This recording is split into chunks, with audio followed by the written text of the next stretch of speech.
morning. It's Wednesday, June 4th, 2008, and I'm joined by Councilmember Bill Rosendahl, and we have a heavy agenda this morning, so let's get started. We were going to take the special agenda, item 1. Yes, special meeting agenda item 1 is consideration of the City Controller's report on her review of the contract selection process for 2 contracts recently awarded by Los Angeles World Airports.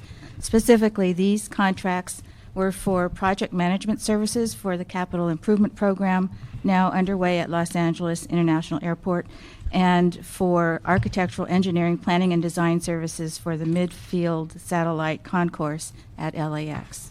Thank you. Is ethics here? Is ethics in the house? Why don't you come and join us? Just to set the stage for this, as you know, we already held a couple committee meetings regarding the awards of some contracts out at LAX, and overall it became clear to probably everybody that looked at it, including the Controller's Office, that while there was no evidence of any wrongdoing, I think there was just a sense that could we tighten up the procedures for awarding contracts? Could we make it more transparent? Could we make it so it was fair to everyone who chose to bid in the future? And I think the sense from all of us is that the modernization of LAX is so important, and it feels good for the first time to really see things happening at our airport to make it a world-class international gateway. But we're going to be awarding billions of dollars in contracts, and we certainly don't want to worry that every time we award a contract there'll be some attempt to question how it was awarded. So I asked the city attorney, city controller, and the ethics commission to come back and take a look, and certainly, again, not in any way indicting anyone in this process, but as we go forward, is there maybe something we didn't think about or we didn't look at that we could make clearer and tighter and maybe fairer to those who are involved in the process? So that's, I think, what we're going to hear today is some we do know the controller already issued her recommendations, and we will listen to those, and then we'll decide how we want to move this forward. So who would like to start? Well, I guess start with me. My name is Brian Young. I'm with the Controller's Office. So as you know, we issued a report regarding a review. And basically I can tell you a little bit, the objectives were to look at the policies and procedures and also to determine, if there was undue pressure over the selection process.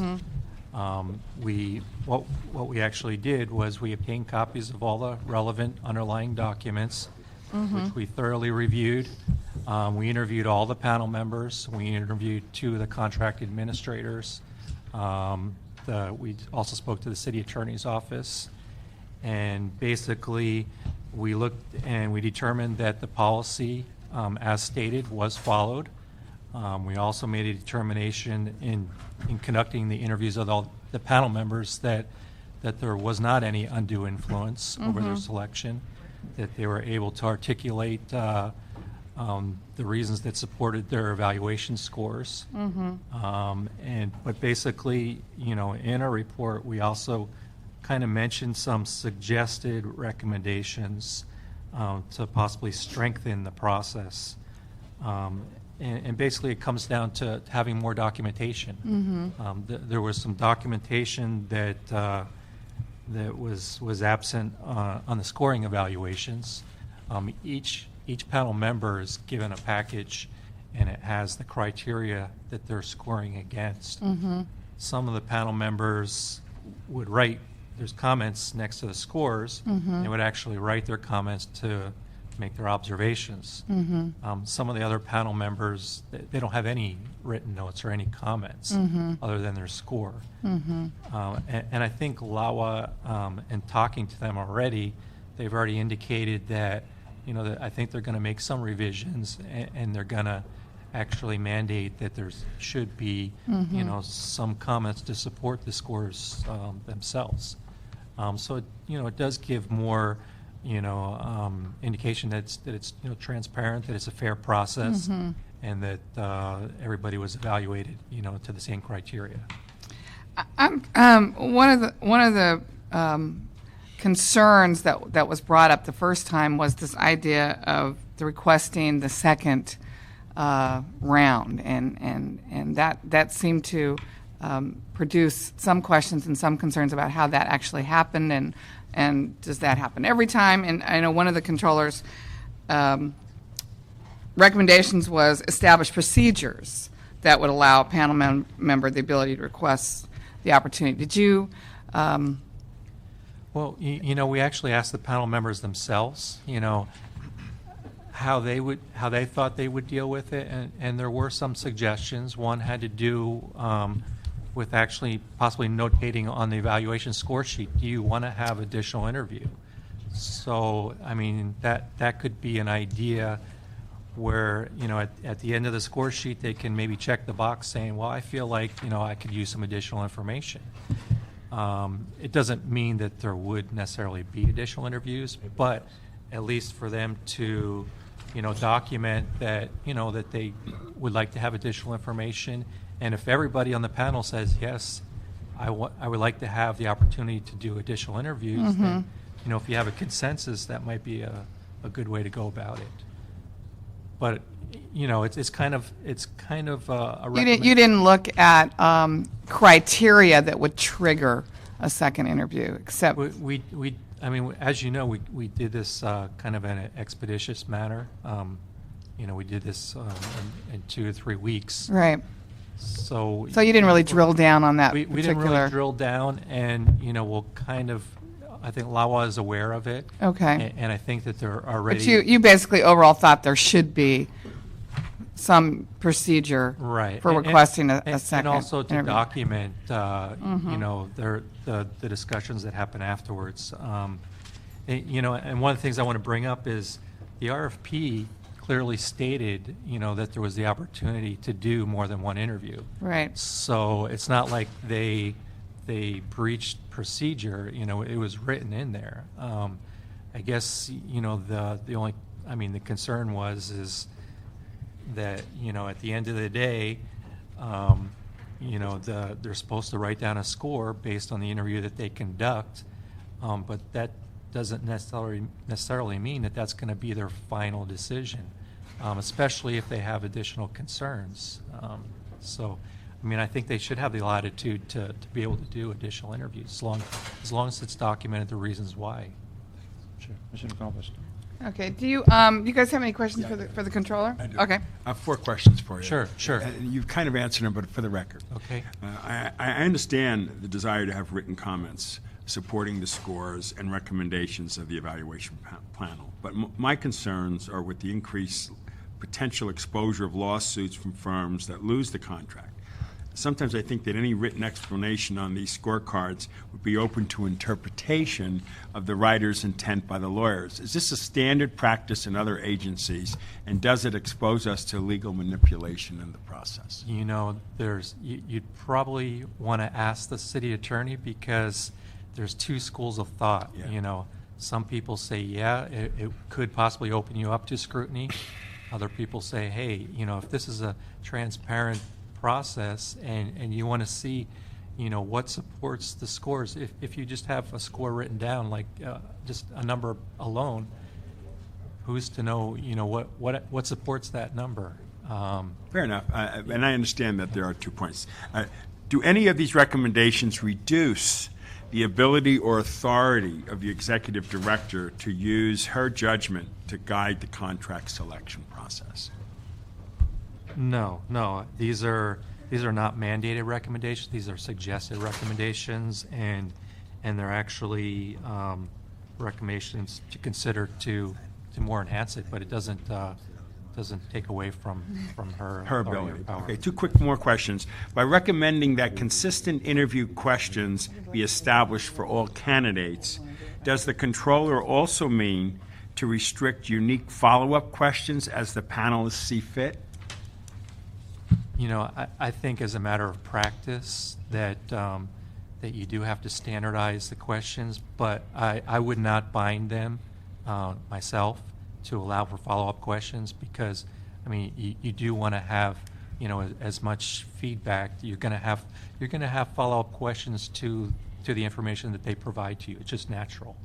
I guess in the initial interview, there was what's called a question bank. Yeah.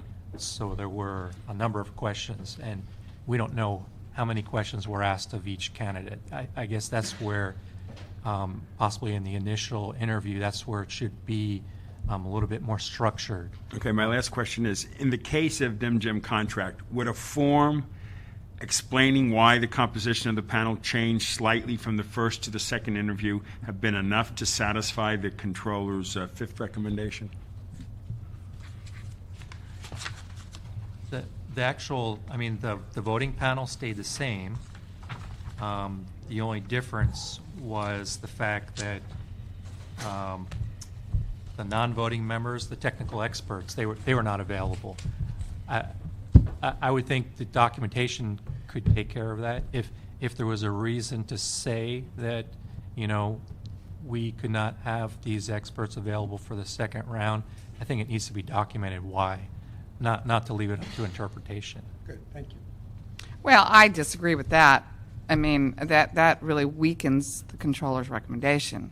The controller recommended that you maintain consistency of panel members because that was one of the things that people brought up was the first interview had certain people and the second one didn't, and then the scores changed. So the controller is much stronger keeping a recommendation of consistency than document why it's not consistent. Well, I think. But well, I'm talking about the panel. There's the panel members that scored, that did the evaluation, they did not change. right. Okay. But the technical advisors The did. technical advisors. I mean, I think you just have to have one or the other. You can't Well- say well- my recommendation is that. I think that's how our recommendation is actually written. Okay, well, this one says maintain consistency of panel members and non-voting technical advisors throughout the Or part. required Yeah, I just documentation to think explain deviation. I think that weakens that recommendation. Okay. And again, these are recommendations for LAWA. Yeah, you know- right. You're right. But I just want to go on record saying I think that weakens that. I think it's much stronger to keep the consistency. Of that's what, to me, makes it transparent and fair. Okay. Okay. Any questions for the controller? No, other than the key is to follow up on anything that you do, because I've seen reports here for, I hate to say it, 34 years, and to follow up if you believe in what you find in it, and to make sure that you meet those points. I know the controller complains about it a little bit, but I think that's the job of everybody, not just those who you do the audit for, but those who do the audit. Thank you. Okay. And I think controllers' representatives should smile sometimes. Yeah, I got but it. it is early in the morning. It is. City Attorney, would you like to? Hi, Kelly Martin. I'm the General Counsel at Los Angeles World Airports. We've reviewed the Controller's report. I think one of the things that we can add that haven't been talked about yet is that would be helpful is, and we will go back and prepare in collaboration with LAWA. I think we should have written instructions for panel members, and I think that everybody who serves on a panel should get a piece of paper that explains to them what it means to be a panel member, what they can expect. It can provide them, if they have questions, it can provide them with who to contact. If they're feeling undue pressure, then they have a place they can go. It will explain to them their right to, if they need more information, the process by which they would request a second interview.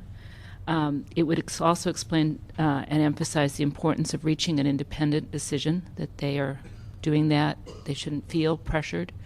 And it also, one of the things that has been talked about throughout this, and there were business relationships on all sides with all panel members, I think it should address the need for disclosure of business relationships and make clear to them that if they think that the business relationship that doesn't rise to the level of an ethical conflict that would require you to a financial interest, our rules would require you couldn't serve on the panel. But there are business relationships that, if disclosed, and then you make an evaluation of whether or not that it makes you so biased as you're unable to serve or not. But part of transparency is disclosure. So are you suggesting another sort of Form 700 for No, panel I'm not. members? I don't want to create more process. I want to create a piece of paper that if they have a business relationship that they think that LAWA is unaware of, that they should write it down and describe it and submit it as part of their serving on the panel, and check a box that says that they feel that they're not biased in the process, that they feel they can make a fair and independent decision. So, but you are suggesting like a form. Yeah, but not quite as, I guess I think I the didn't mean- 700 I is just quite meant form, intense, as all of us who fill them out know. Form 200. And it should also describe the role of written comments. I think that, I think probably the form will be revised. I think that there is this tension, as the council member suggested, between issues with respect to litigation. But I think that you can make written comments in the context of thinking about, don't forget that they're going to be looked at largely in the public in a protest period or whatever, so make your comments, judiciously and properly, and I think that we will address that too. So that would be our suggestion for improving the process, in addition to the other things that are being discussed. I have just one, Madam Chair. Yes. Just one question. Let's say you have a panel does its thing, and I'm the general manager, and I just don't agree, and I pick somebody else. What issue would that create within this whole context? Well, if you're the general manager and you feel strongly and you want to then take that to the board and just explain your reasons, you should go ahead and do that. That's your management prerogative. If you're the general manager and you came to me and said, what are my choices, I would suggest that another choice might be to have a second round of interviews and see if your questions are addressed. Or you can ask the board to reject all bids and start the whole process over again. But One of the press criticisms was that the general manager got hands-on in the second interview, which of course I like. I think that's my responsibility if I was the general manager. I agree. You agree with that? Yeah. She sat there. I think it would not have been good for her to have only had a business relationship, a prior business relationship with one of the people participating and not hear from everybody else directly. I don't think that would have been good. I think, and it was disclosed. It was disclosed clearly in the board reports. It was disclosed throughout the process.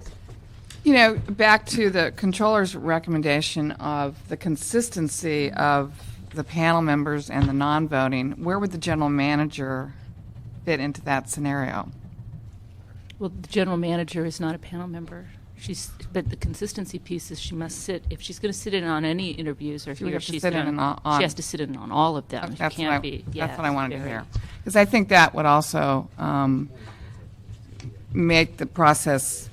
But I'm not. I want to be clear about this. I'm not saying that if you have varying rounds of interviews where you narrow the field, for example, I don't think she has to sit on the field that takes it from 10 to 7, or if you go to where you've got a situation where you've narrowed the field down and you have a final round of interviews, as long as she sits in on whoever's in the final round across the board, I don't think she has to spend all of her time doing the sifting process. But We you have a think, sifting but you process. think there's an issue with all of a sudden coming in on the second No, I don't. round?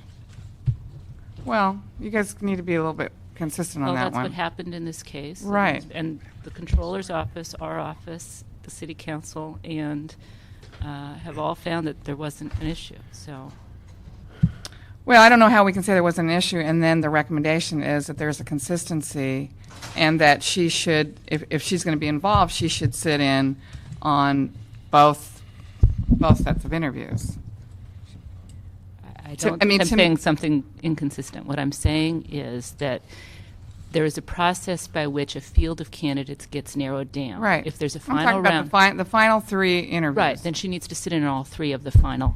What I'm saying is she doesn't have to sit in on the process that winnows I didn't it say down. that, but- Okay, then we're misunderstanding each But the first round of the final round versus just coming in when the panel member requests, we need more information, and then she sits in. That, I think, is what caused some of the concern, if she had sat in on the first round and then there was asked for a second round and she sat in, I think that would alleviate what Well, the maybe- criticism was. Yeah, maybe our miscommunication is the first round was with 3 and the second round was with 2.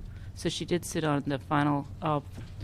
She sat in on the we need the second interview. That's what caused, I think, a lot of the concern.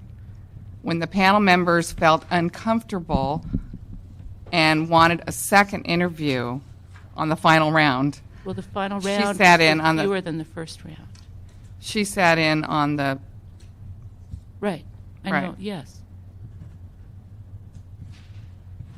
so you're not recommending that remain consistent, that if the general manager is going to sit in on the we need more information round, then she should have sat in on the first round of that. Well, I don't know what a we need more information round. In this case, there was a The first second round. interview. Okay, the second interview was with only 2 of the 3 candidates. It had winnowed the field. It was a second, just as if in the selection process for the architects, I think there was something like 7, and then they went to 4. She didn't sit in on the 7, she sat in on the 4. In this case, there was 3, and they went to 2, and she sat in on the 2, and there were both, she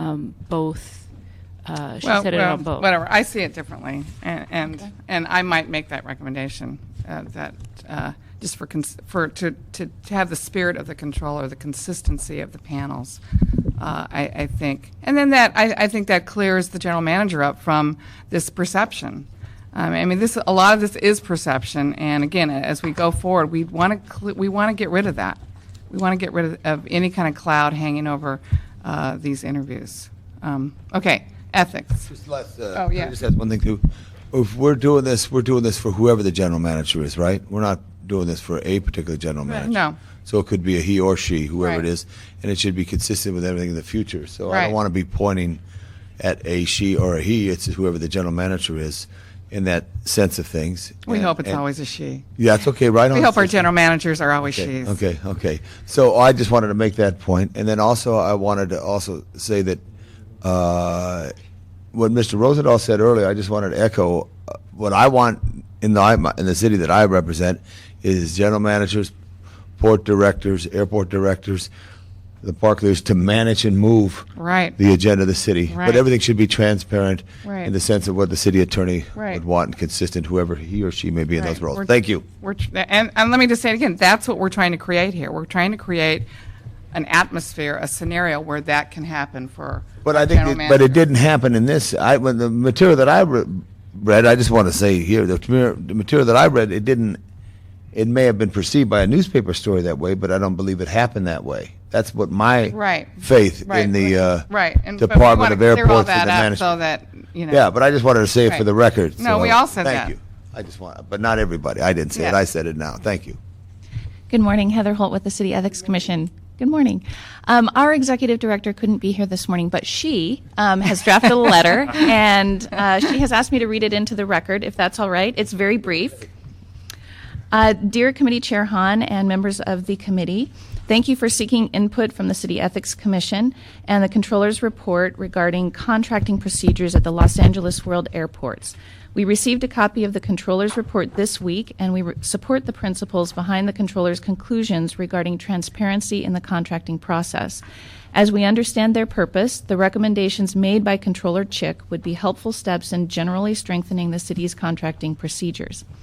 In addition to these procedural recommendations, we urge the committee to also consider the ultimate objective behind any contracting procedures, that the city's contracting processes are focused solely on providing the public with the best services or products for the best prices, while of course assuring that those decisions are made without any regard to personal gain. To this end, existing city and state laws already help ensure those purposes. Those laws include, for example, conflict of interest provisions, the periodic public disclosure of decision makers' financial interests, and limits on gifts, privately financed travel, honoraria, outside earned income, and the negotiation of future employment. Because these governmental ethics obligations are so essential to protecting the public interest, we recommend that city employees and officials responsible for participating in the procurement process affirmatively acknowledge their responsibilities and compliance with these provisions within the course of the contracting process. We are available to assist agencies in formulating the best way to incorporate such an acknowledgement into their respective departmental practices. Sincerely, Leanne Pelham. I have copies of the letter that I can make available, and I think this dovetails very nicely with the city attorney's recommendation regarding the checked box or the statement of business interests, or the statement of no business interests. Although you say that we already have, this is already laws in place, city attorney is still recommending that you kind of give just an extra opportunity for a panel member to kind of understand that. Yes.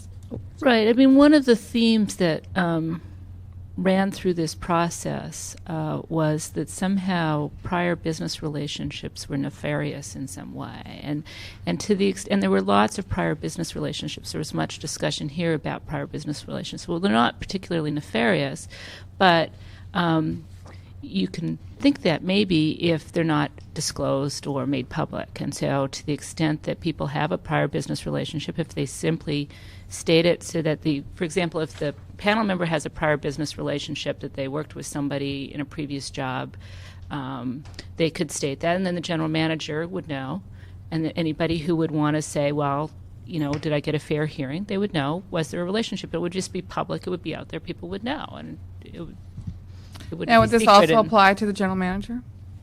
To the extent that they sat through it, I would agree they ought to fill in that and disclose it. Yes, that's what I would recommend. I think that's probably where part of that was coming from, her experience up north and dealing with some of these firms. And that way it can go, once there's the paper, then from the contracting administrators who do the board reports, it can then be put in the board report, become part of the record. The decision makers, the board ultimately, would know. And I don't think it has to be overly onerous. I think it could be fairly straightforward. And is that a form that you're considering Yeah, I would go back and prepare compiling? something. Okay. All right, any questions of the... That's good. So we kind of have, three entities here in the city that have made recommendations. We'd like to maybe see all these in one form, or all of them kind of put together in a proposed policy. What do you think, Ms.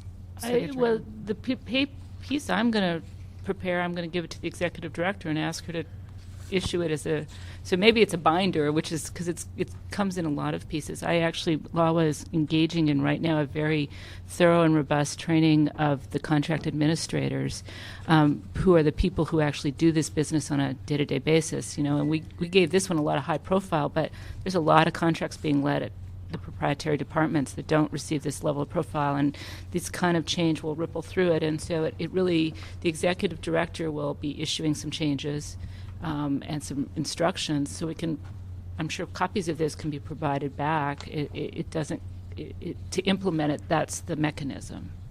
Okay, well, again, I'd like to see the recommendations specifically that we've vetted in this committee, compiled into, recommendations on how we move forward with contracting. The reason I think Madam Chair's instincts are in the right direction in this is we're going to spend $3 to $5 billion, $7 billion Absolutely. over the next few years. And if we have some format that becomes so obvious and transparent and simple, then as we go through this one and that one and the other one and so on, it becomes more of a ho-hum than a new day every time one of these contracts are led. Is all that material online once it Yeah, becomes public? Yeah, it'll be. Yeah, there's a greater transparency. Right. I remember when I worked at Water and Power, they had a $42 million contract for trees out of Georgia for telephone poles, or power poles. It was amazing, Yeah. Yet, that's the only place that makes the trees that got to grow that are strong enough to last 100 years, etc. But yet, boom, that was it.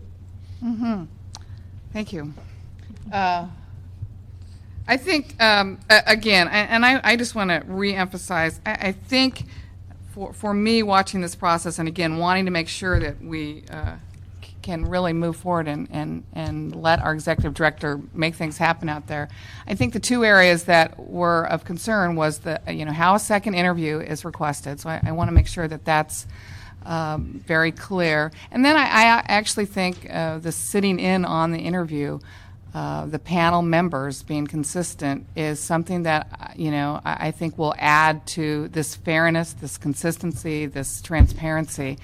And I would like to add to this recommendation that if the general manager is going to be in there on that, we need more information round. I think it would be important that whoever the general manager is sits in on the final round. I would like to add that recommendation. Thank you. Any other? No. Okay. So should we have that back to us so that we can look at that? I think realistically, by the time we get it done, it'll be a couple months with summer vacations and everything to do. 90 days? That's reasonable. Okay. Let's look at that in 90 days. It's coming up. I don't know. I don't even know. Are we? Are there any contracts being awarded within the 90 days? No, they're in the process of actually, one of the things the department is doing is that they're in the process of developing, Dim Jim just reported to the board on Monday, they're in the process of developing their policies and procedures for moving forward and how they can put them in place. So I think that process needs to go forward at the same time this does, and they're doing that over the next couple of months. So I think that you'll get a better and more robust report back if you have what's actually their plans for how they're going to do Okay. contract administration. Summer vacation. Who takes summer vacations? We only get 2 weeks off in the last of August. We're working hard. Everybody works hard. yeah. We Okay, work thank hard you. all the time. Okay, item 2. One moment, I'm going to flip the tape for the regular meeting. Okay. Hey, Mike, Alina, can I ask you a question? Thank you very much. Continue item 1. Off to Israel. Okay. Where? We're going to page 2. You're not going to go. Oh, okay. Approve number 1. Let's continue item 1. I'm sorry, continue item 1. Approve item Why are we 4. continuing Well, this? he was in his 90s, so, We just started, we're 90 continuing what? it because he was 91. Okay. Well, good for you, though. So, Yeah. You must have been born in his latter years. And why are we my approving mom's item 4? 93. Oh. Why?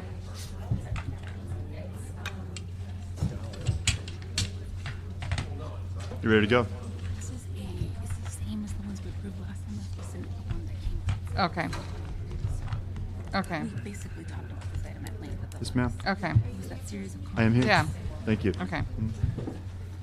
You're good? Okay, we're good to go. Now we're in another meeting. And without objection, colleagues, I'd like to continue item 1. And let's approve item 4 without discussion, as that's one of the error mitigation fund MOAs that we really talked about last time at length. This is one that just kind of Your approval? came along So today. moved. So, okay, good. So let's do 2. Okay, Under item 2, the Board of Harbor Commissioners submits for council approval an ordinance approving permanent board order number 6950 to amend the Port of Los Angeles tariff number 4 by adding section 21 to establish the infrastructure cargo fee, but which is officially known in the tariff as the infrastructure fee.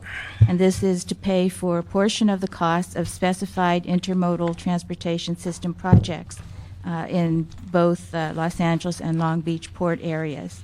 The CAO also has submitted a report and recommendation for approval of the proposed tariff amendment.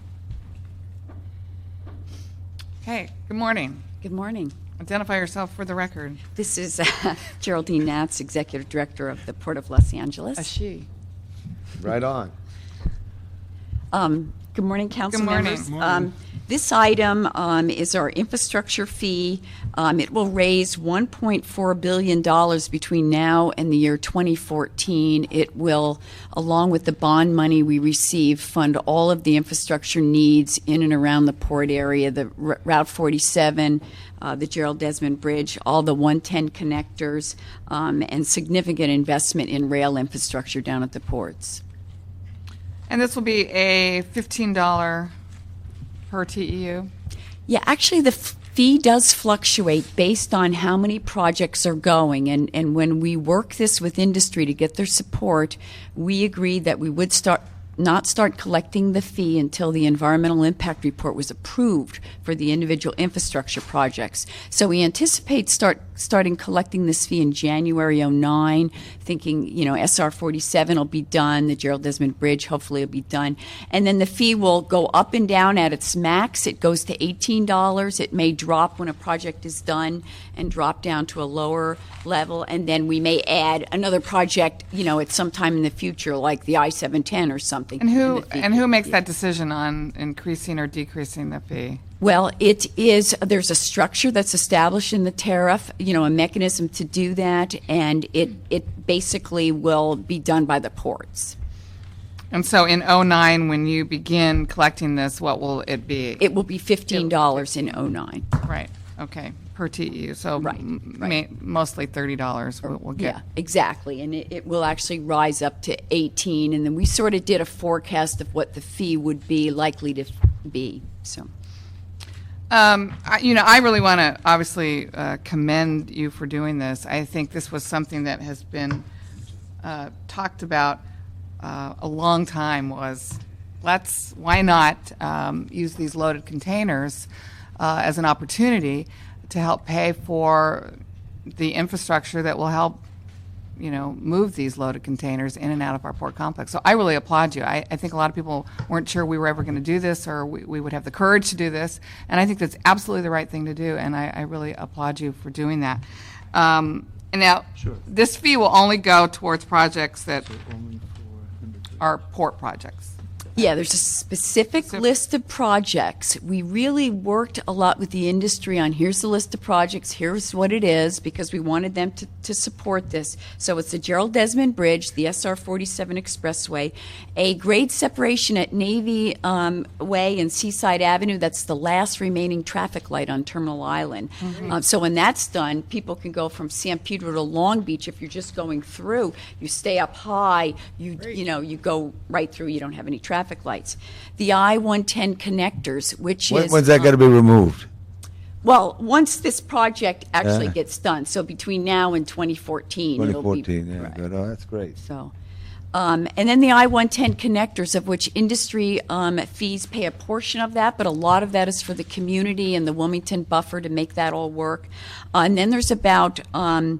$600 million worth of rail infrastructure we need to do at the ports. So a lot of this money will also go to that rail infrastructure. Now, originally we talked about collecting the fee and paying for projects outside of the port for congestion relief in other areas of the region. What happened to that concept? Well, in deference to the negotiations going on with Senator Lowenthal, we dropped that out. Kind of with the understanding that if the legislation does not go forward, we will go back to our board and we will establish a regional infrastructure fee, probably about the same amount, but to deal with things like Alameda Carter East and Colton Crossing. What's the status of his legislation? Boy, I'm... What is the status of his legislation, Jenny? Don't you know that? I know. I'd really have to check, Councilwoman, and get back to you. Yeah. But that's good. So the agreement, though, was if that failed... Then we would come back and do it. All right. And so when can we look at the first project being under construction? Well, okay, so the first project probably under construction... I think would be the SR 47. That is the one that is the furthest ahead. Okay. The EIR is out. Okay. Gerald Desmond is not Okay. even out yet. The Navy Way Seaside, actually, because it's a grade separation, it might be exempt from CEQA. I don't know. We'll have to see. It may be possible to do that very quickly and expedite that. So, but probably the SR 47. Okay. Any questions on this? So you're getting great cooperation from Caltrans? Yes, they have a process that they do, but yes, Yeah. they're working with us. I just think so much of it is cooperation in these things, and just to make sure. And I don't know if they've. Who's the taskmaster on that, or do you know? You mean the actual staff person from Caltrans? Yeah, I mean, is it at the high level? I mean, are they giving it the? I don't know the actual project Okay. manager's name. Generally, if we run into a problem, I can call Doug Failing and say, Right. Doug, Right. we Right, need to move good. I know, this. he's great. So I He's have great. that Who I call. relationship. All right. Yeah. He's very. 1-800 Doug Failing. Yeah, really. Okay. Mr. Rosendahl? No, thank you.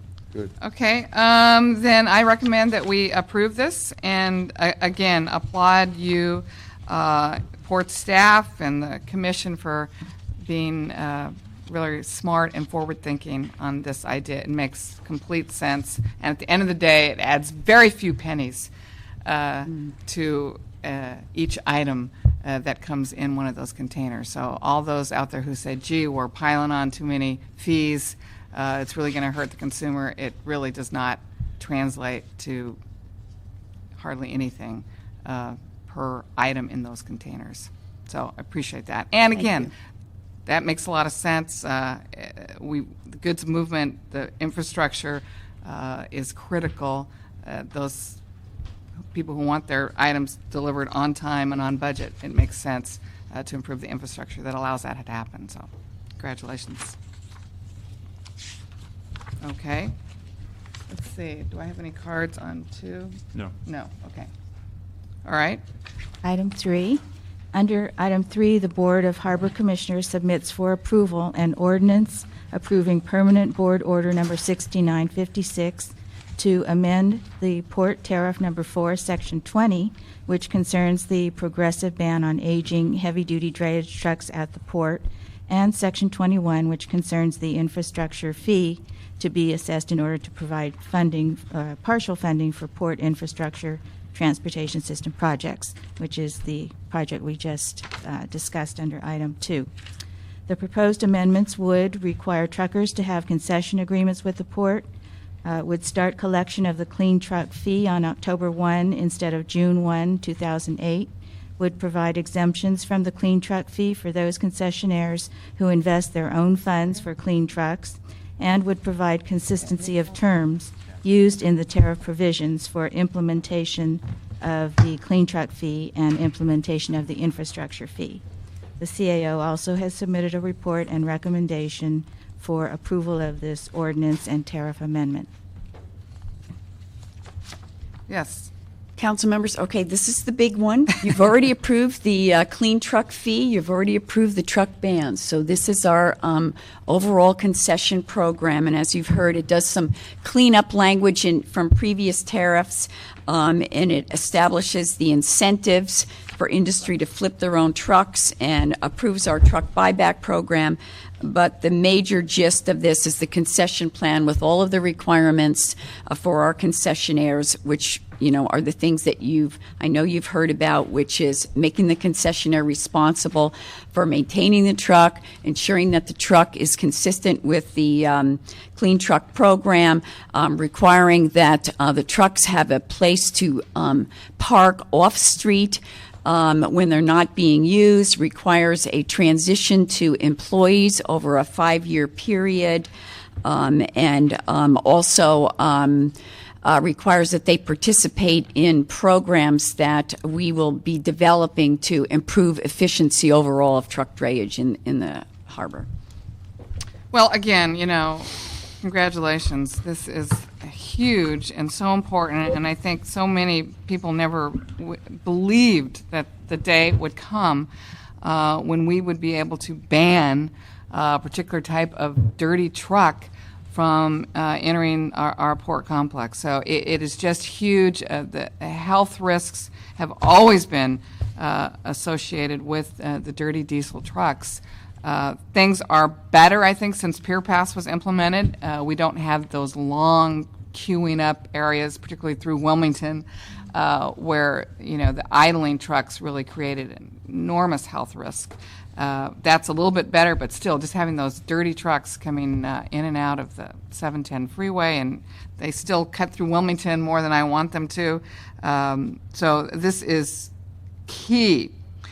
Just one of the things I wanted to get your input on is, the outreach, the education to drivers, to trucking companies, how the impact on these drivers. I mean, I see the signs that say any truck before Right. 1989.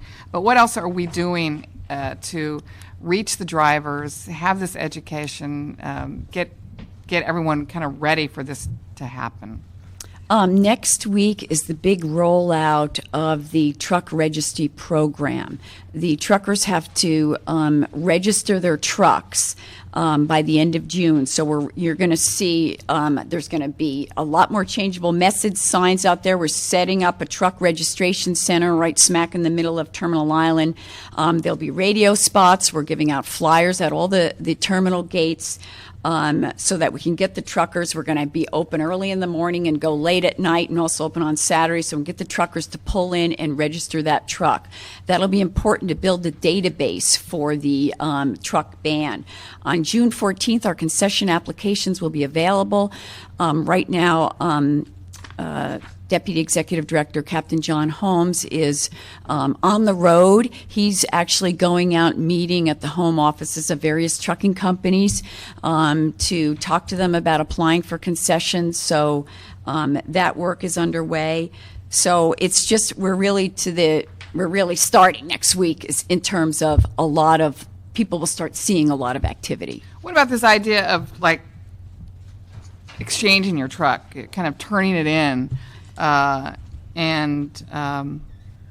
does that work? Yeah, one of the things And once they turn their truck in, how does this driver know they're going to get a new one, or that they're Right. going to have a job? Right. How does that work for them? Yeah, we have a buyback program, which is kind of a separate thing where we're buying back the old trucks. Right. But in terms of the truckers and the concession, recognizing that we're trying to start the bans on October 1st, Right. and the fact that the concessions don't really even come into place until October 1st, we are negotiating with the major trucking manufacturers to pre-order the trucks.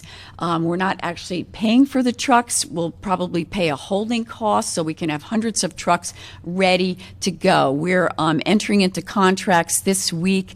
We actually lost our original contractor, and so we're working with the sub-consultants to what we call the Jumpstart program, which is to start working with the concessionaires and getting trucks in the hands of the people that are out there that we know have the pre-89 vehicles. So that's why it's going to be really critical. By the end of June, we have that truck registry complete. We know how many pre-89 trucks are out there. Some companies like Bob Carey's Cal Cartage is already buying trucks for his people. So there's a lot of things going on. But so that's how we're trying to approach that issue, deal with that issue. And we know, of course, the big confusion is with the Port of Long Beach, who did not adopt the same plan vision that our side did. How is that? Is that confusing truck drivers? Is that confusing companies? How is that going to play out?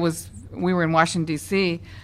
Last month, and it was very clear. Senator Dianne Feinstein, Congresswoman Speaker Pelosi expressed real concern about the differences, and felt that was really going to affect how we implemented this. Do you share that?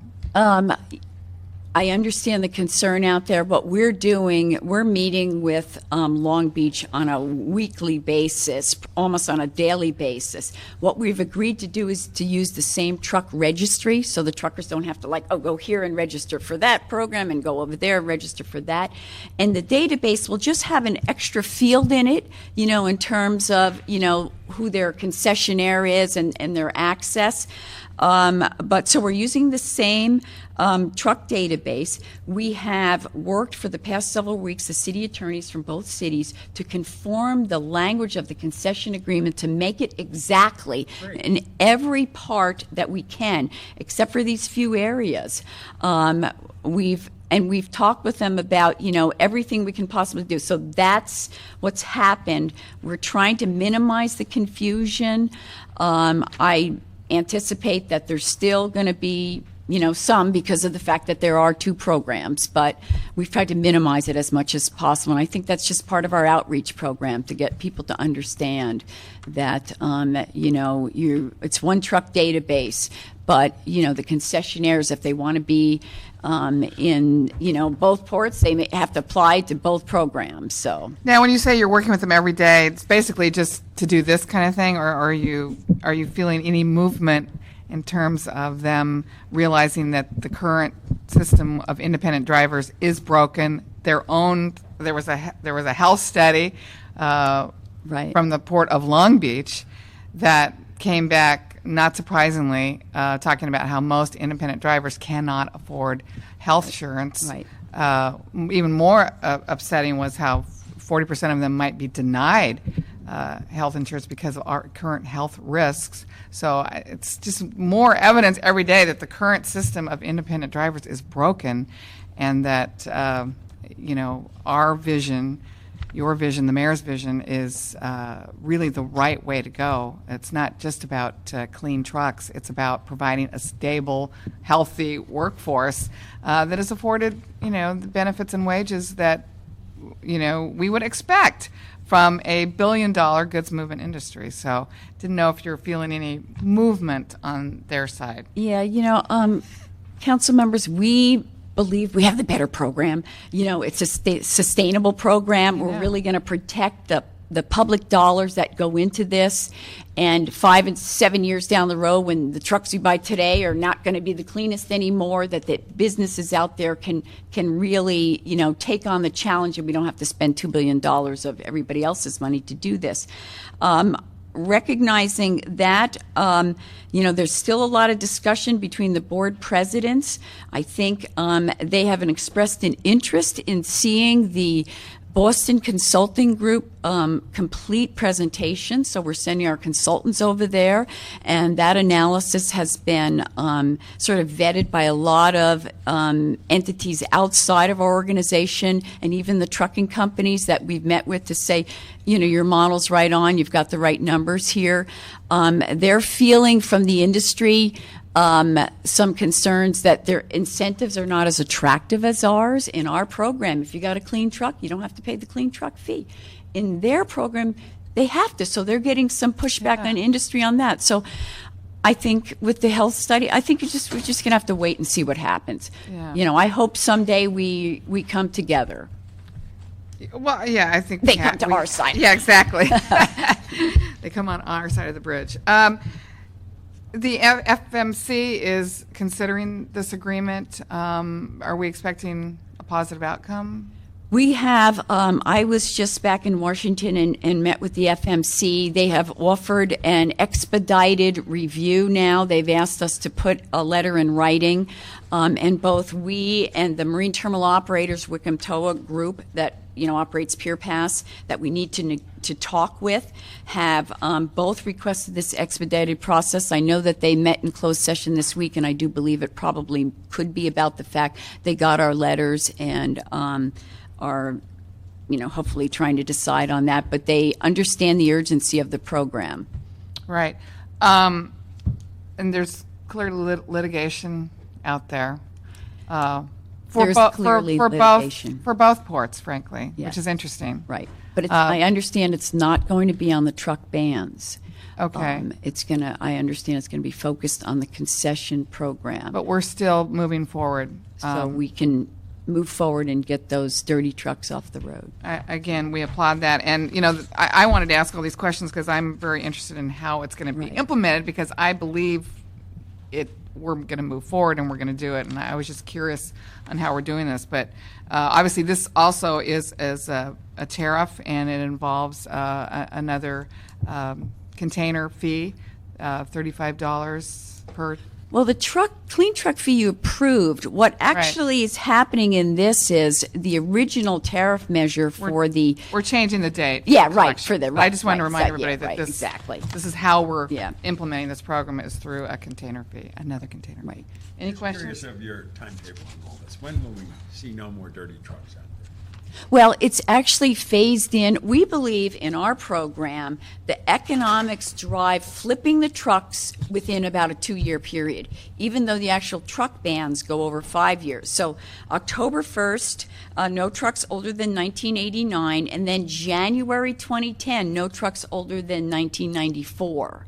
And then the last band is like January 2012, all trucks have to meet 2007 standards. But if you look at the economics of having to pay the clean truck fee, the $35 a TEU, anybody who cranks the numbers realizes the sooner I get out of that dirty truck, if I stay in that dirty truck longer than 2 years, it's costing me more money. I could have gone ahead and got the clean truck. About electric vehicles coming in a more substantial way over those 5-year period? Well, yes, because our board approved an agreement with a company that is going to manufacture electric trucks. They anticipate entering into a lease by the end of this month in the city of Los Angeles for their manufacturing plant. And they've been bolstered by our first order of 25 trucks. They're going to be able to go to the venture capital market and get the big money needed to tool an assembly line, which will be in the city of Los Angeles. More about that corporation and what they're going to do jobs-wise for us. Yes. Well, initially with our truck, essentially right now got a couple guys kind of working in a garage. Built the one. It's exceeded our expectation in training. With the new plant that's starting in our initial order, they will bring on 47 employees. So these will be green-collar jobs, new manufacturing jobs. That's just for the initial order. We understand they have a couple of our customers have ordered some. They've had a port in Italy that has come forward with an order. There's some other ports along the West Coast that have expressed interest. So, I'm also going to make a big deal about this when I go to the World Ports Climate Conference in July in Rotterdam. And so we anticipate that those orders will really come in, and then they're going to have to really, get their manufacturing line in place, the assembly line, and really start turning out trucks. And is there one out there? There is a prototype? There is one out there. It works? Yes. It gets over the Vincent Thomas Bridge? It actually will With the not. load? Well, no. It has a niche, all right? With the Okay. controller we have in it now, it's perfect for serving China shipping. It can go over the Heim Bridge. It doesn't do the Vincent Thomas Bridge with this controller, but it doesn't really need to go over the Okay. Vincent Thomas Bridge. Right. It's already been over the Heim Bridge. I had an electric car. I could barely get up the hills in Yeah. PV. So, if you're going back and forth over the bridge, this is probably not the truck for that niche.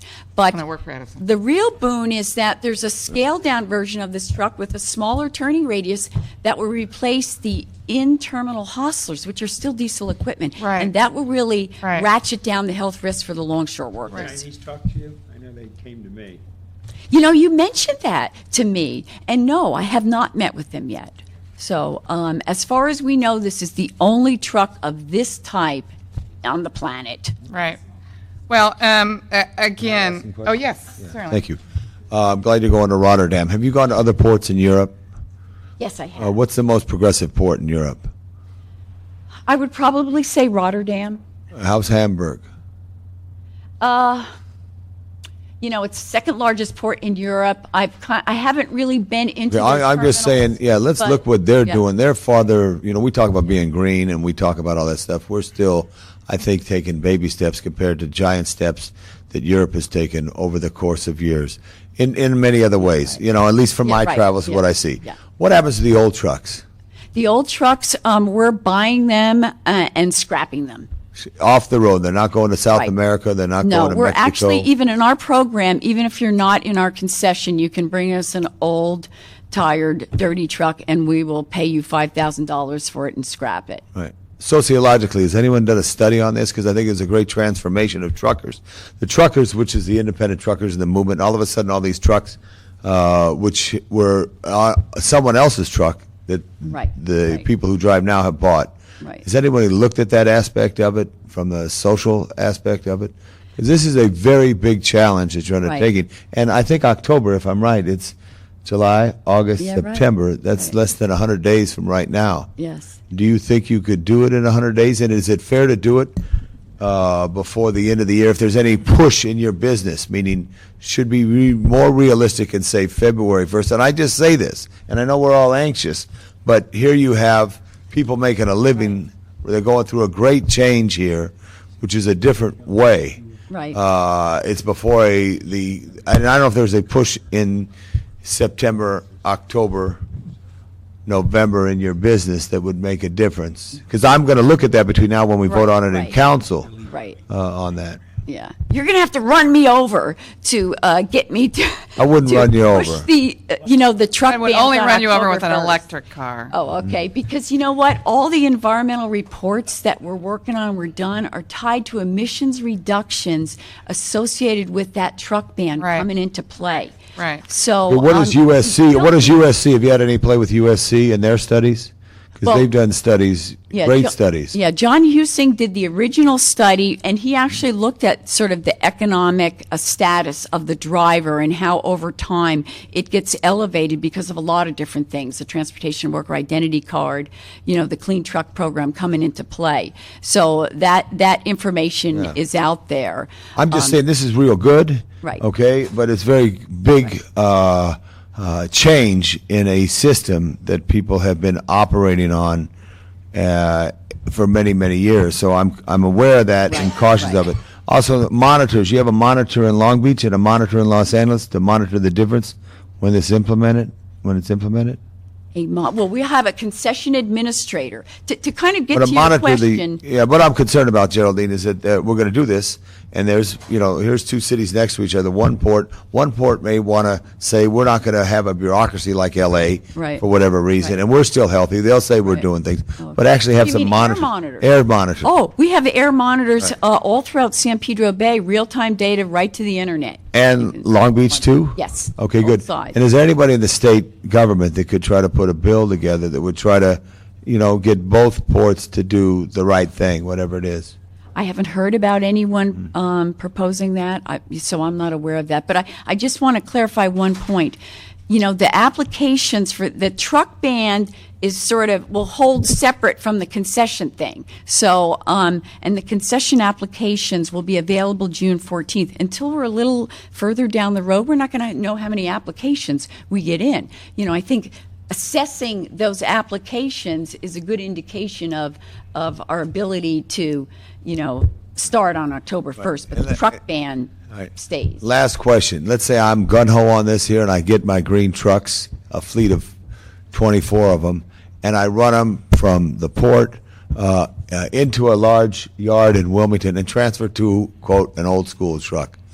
What prevents me from taking advantage of your program and just having a super short haul, and yet transferring the load, as Ms. Hahn called it, Right. to a old school truck? Right. We have dealt with that in our actual concession agreement. The agreement's been produced. It's available on the website. And we're going to be out there. Our concession administrators are out there to go really and to monitor these things. So we're not All right. going to allow that pass Thank off you. to happen. Thank you. That was a good question. And again, I just really want to applaud you for moving forward and not backing down. As Councilman LeBlanc said, certainly there's an old system with a lot of people who are used to it, but I feel like it's a storm, the perfect storm out there with our truck drivers. These folks are the backbone of the goods movement industry, and they're driving old, dirty trucks. Many of them are not making the kind of wages that can help them buy the insurance and feed their families, and that has to change. Why shouldn't truck driving be one of those careers that pays well, that doesn't give you health risk, and it gives you the kind of benefits that are enjoyed by others who are involved in the goods movement industry. There's no reason that truck driving can't be one of those careers that we begin developing the next workforce for. It should be a good paying job with decent wages. What do they get And paid? that's- What do they get paid if they pull well, a? right now, many of the independent truckers get paid by the load. Right, They get okay. paid only when they pick up or drop off. They don't get paid by the hour. They don't get paid by the I day. got that. And with the traffic in LA, it's difficult sometimes to even make one round trip. And to even get two on our freeways is we're putting them in a very precarious situation. So I think this is the right thing to do. We hope Long Beach. Let me ask a question. What's a trucker get when he carries a load to a Costco in Van Nuys, California? They're based on the studies that have been done by others. They're sort of averaging $11 to $12 an hour. I think the forecasts show that with this program going into place, that over time that their salary will probably go to about $20 an hour, which will sort of match what trucking companies that are, in the rest of the country. Do we know what dirt haulers make or scrap metal things there? And the other question I just want to ask, are we, in the city attorney's office has reviewed all of this?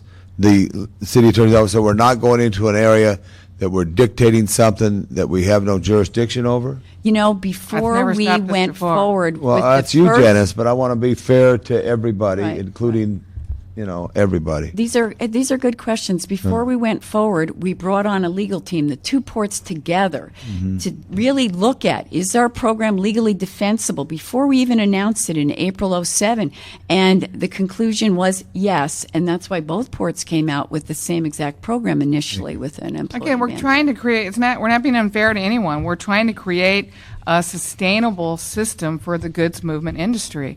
I heard testimony from many independent truck drivers who basically were talking about not accepting those jobs anymore at the port. It was not worth it.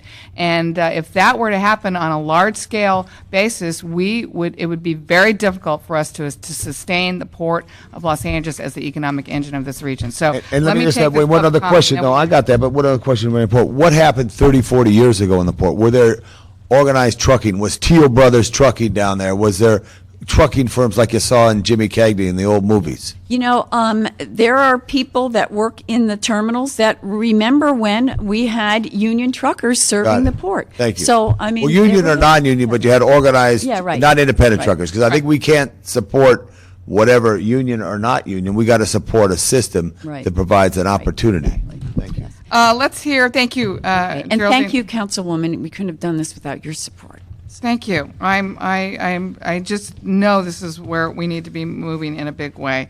Let's hear public comment before we approve this item. Susie Hoffman-Ripp, Oswaldo Hernandez, Adrian Martinez, and Candace Kim on this item.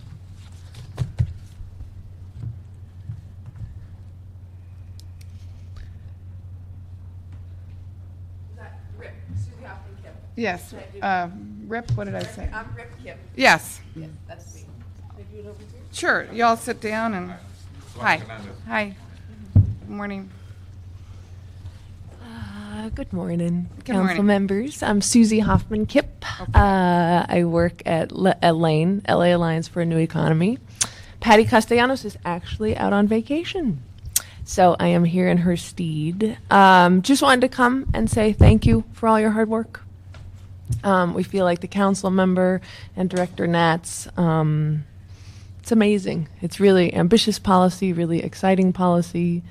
As you know, Lane has worked on 10 or 15 campaigns. This is really amazing that this is happening. So thank you.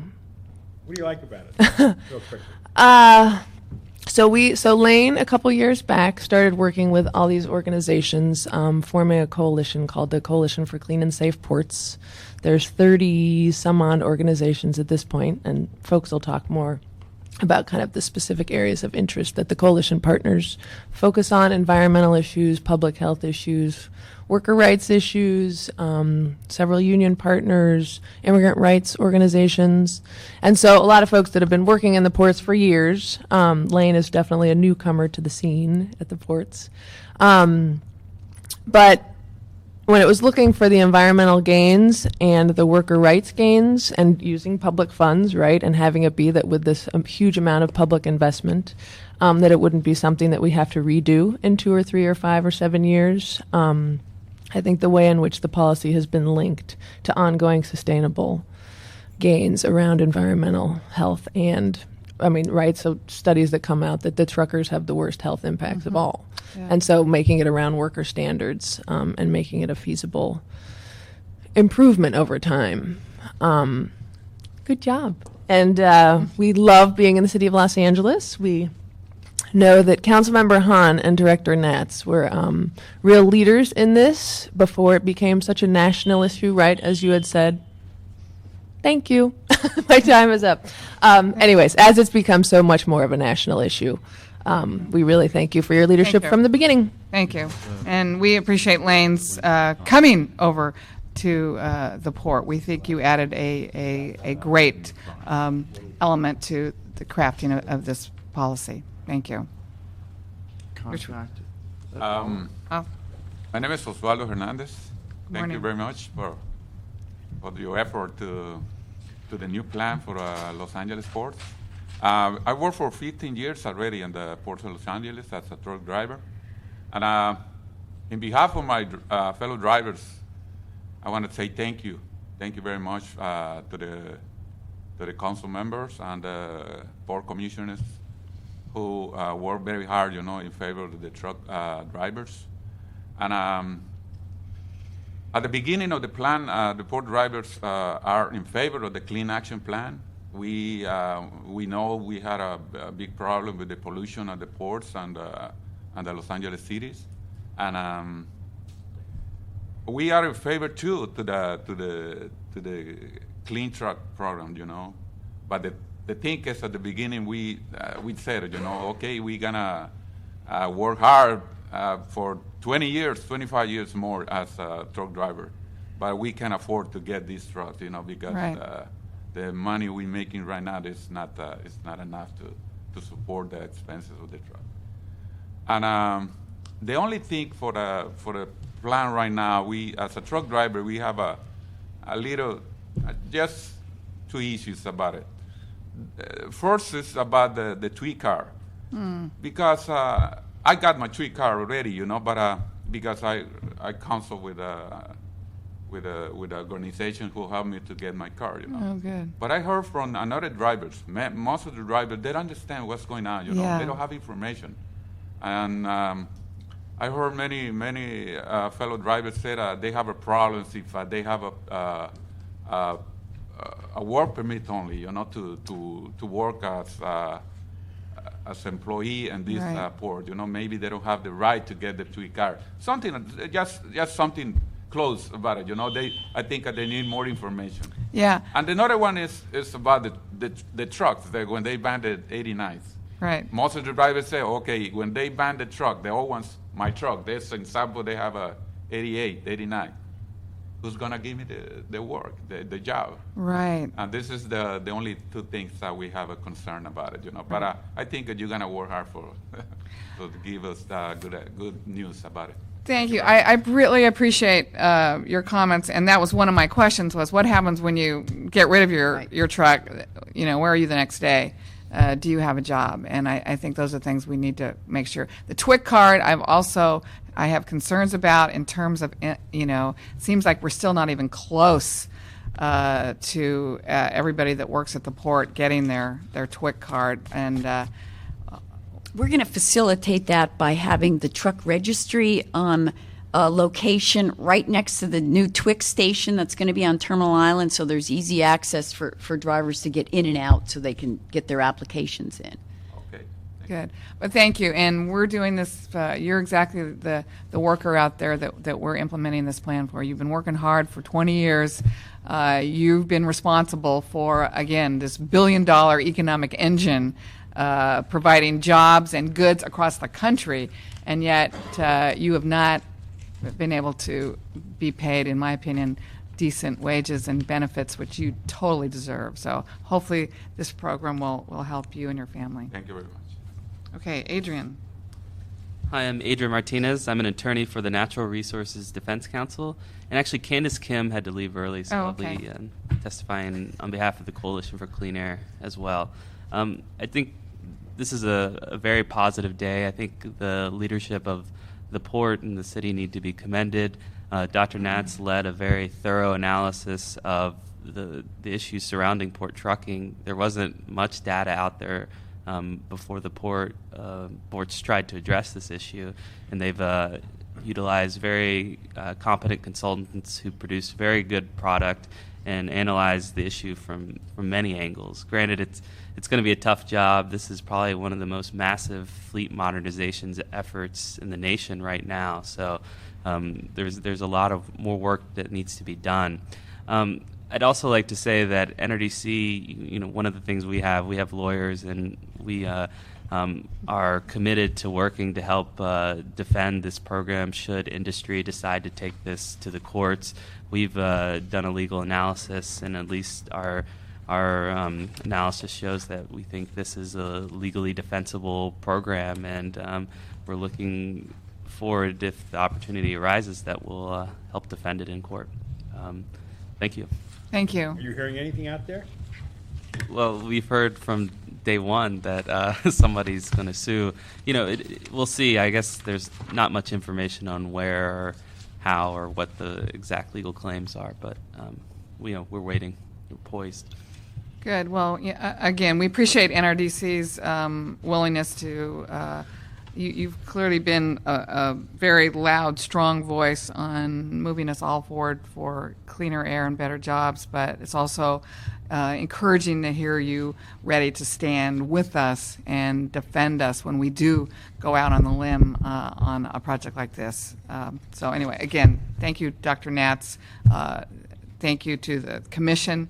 And thanks to the mayor for really being a strong leader, as we all are, on what is, as I said, going to be the most innovative, visionary approach to moving goods in this nation. So we applaud you. Yeah, I just like the term that you use, port modernization, or how do you talk? Fleet modernization. Fleet modernization, which I think solves a lot of problems of people think you're doing something for something. You're doing a fleet modernization. Okay. Very good. Thank All you. right, I vote aye. Okay, good. Thank you. Okay, I'm going to council. I'll cover for you. Okay, let's go to item 5. Yes. Yeah, I'm fine. Under item 5, the Board of Airport Commissioners submits for approval the First Amendment to the contract with Lockhart Corporation Incorporated for the design, installation, and maintenance of a replacement aircraft and noise monitoring and management system at Los Angeles International Airport, Ontario International Airport, and Van Nuys Airport. The proposed amendment would increase the scope of work of the contract, would extend the contract term by 3 years, and would increase compensation authority for a maximum contract authority of approximately $4.1 million. CAO also has submitted a report and recommendation for approval of the proposed amendment to the contract with Lockhart Corporation. Okay, what are we doing here today? Hi, I'm Scott Tatro with Los Angeles World Airport's Noise Management Office, and we're here for the First Amendment to the Lockhart contract.